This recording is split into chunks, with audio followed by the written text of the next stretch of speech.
In today's Help My Home, we call on home design DIY expert Shayna Alnwick. She's got a super cool idea for making a high-end bench for your bedroom at a fraction of the cost. She uses a couple of scaffolding boards, a distressing technique, and a chip brush. Take a look.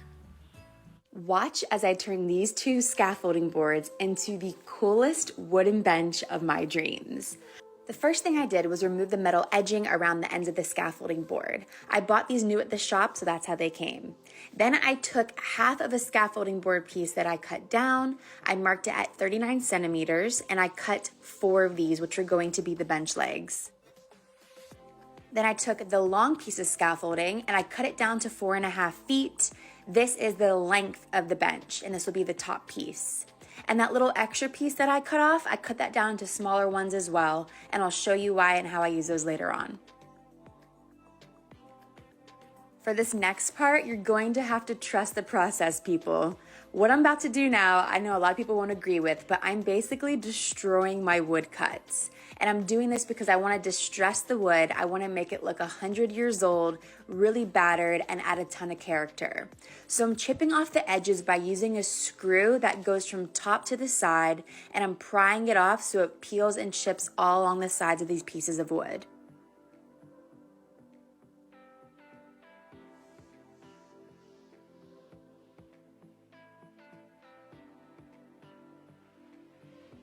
When you're done with that, all of your edging should look chipped and worn out like this.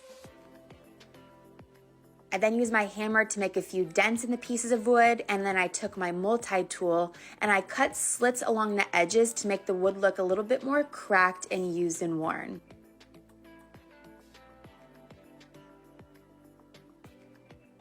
Next, I took a wire brush and placed it in my drill, and I used this to make markings on the wood on the front and backs, and this was gonna give it some dents, some scratches, some more character, and the stain would sit into these little scratches nicely and look a bit darker and give it some depth. And I know it looks crazy, but when you're all done, your wood should look kind of distressed and destroyed just like this.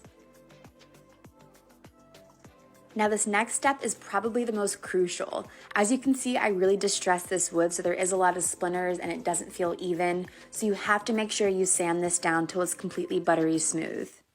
Then I moved on to the staining. I chose the color Golden Ash, and this is pretty much my go-to stain color whenever I'm staining wood. I think it's just a timeless, classic color of stain, and it doesn't darken the wood too much, but it definitely makes it feel like it's old, rustic, and has a lot of character.